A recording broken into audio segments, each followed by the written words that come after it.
في احد اليوتيوبرز القريبين من الدولة طالع بيتكلم على موضوع اللاجئين وبيزايد علينا. يعني هو يعني انا مش قادرة افهم يعني ايه اما احنا كمصريين نتكلم على اننا متضايقين من وجود اللاجئين ودعمهم وطبطبة عليهم ووصفهم بانهم ضيوف وانهم مقيمين وكرام كمان، في المقابل إهانة للمصريين، ونحن نلأبه على بصوت متحدث باسم مجلس الوزراء. نحن لا نأبه بحملات المصريين ضد المقيمين الكرام، يعني إهانة للمصريين. ويدعي اليوتيوبر ده ان احنا بنزايد. مش معقول تزايدوا على الرئيس، مش معقول تزايدوا على الدولة اللي تعرف اكتر منكم. نعم يا حبيبي، انت كده اللي بتزايد علينا وعلى وطنيتنا. ما انت بقى يعني المزايدة، اذا كان في مزايدة فانت اللي بتزايد. يعني ايه ما نزايدش على الرئيس؟ يعني ايه؟ يعني انت مش عايزة نعترض؟ يعني ايه؟ مش فاهمة. وبعدين مال الرئيس بنزايد عليه؟ هو احنا لما نعترض على حاجة نبقى بنزايد؟ ده حقنا على فكرة. دي مش بلد الرئيس لوحده، دي بلدنا احنا، واحنا اللي جبنا الرئيس واحنا اللي انتخبناه. ومش معنى احنا بنتكلم على وضع مش عاجبنا وبننادي الرئيس ونقول له يا ريس احنا احق بالاحترام من ضيوفك اللاجئين اللي انت مسميهم ضيوف. احنا الاحق بالاحترام، واحنا الاحق يا ريس من يعني بالمعامله الحسنه. احنا الاحق بالاحترام، احنا الاحق بان احنا الشقق اللي في بلدنا ان احنا اللي نسكن فيها، احق في التعليم الحكومي اللي في بلدنا ان احنا يعني نتعلم ونطبب في المستوصفات كلها اللي هي المصريين اللي ما حالتهمش فلوس بيروحوها. بلاقي كل الناس اللي قاعدين والله العظيم لاجئين.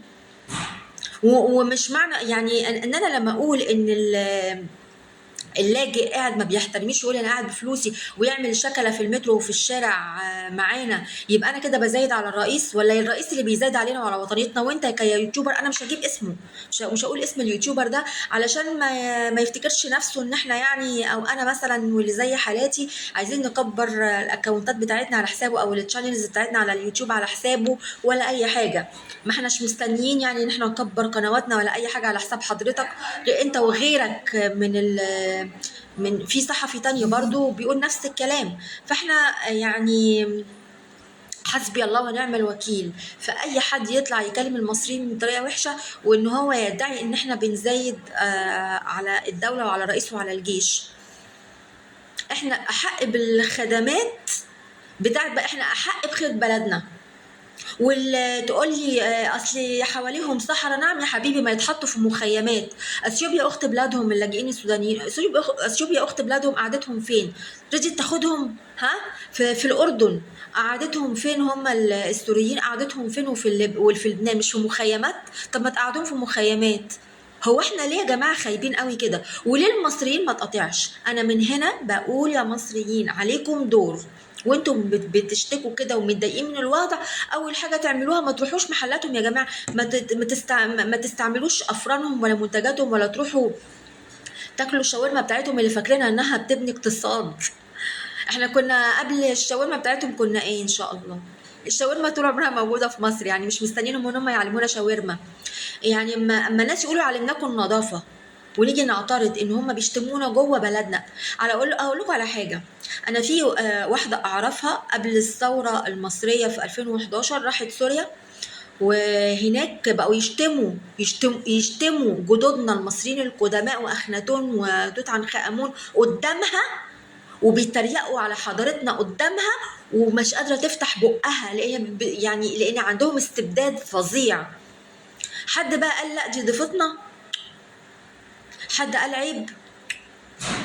هل هي لو راحت اشتكت لحد هناك كانت هتاخد حقها؟ الله يرحم المصريين اللي رجعوا لنا من العراق في توابيت.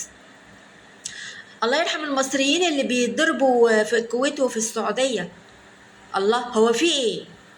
هو احنا لما نيجي نتكلم على بلدنا ويتقال علينا بنزايد؟ ما تفوقوا بقى وتصحوا بقى، وايه قله الادب دي؟ ردوا يا جماعه على اليوتيوبرز والناس اللي زي ديت يا جماعه. ويا جماعه قطعوا في دور عليكم كمواطنين. مش كل حاجه الدوله عليها دور، وانتوا كمان عليكم دور. حاجه غاليه ما تشتروهاش، اللاجئين ما تروحوا لهمش محلات وما تشتروش منتجاتهم. انا عامله كده، انا عن نفسي عامله كده. فاحنا برضو كمصريين علينا دور.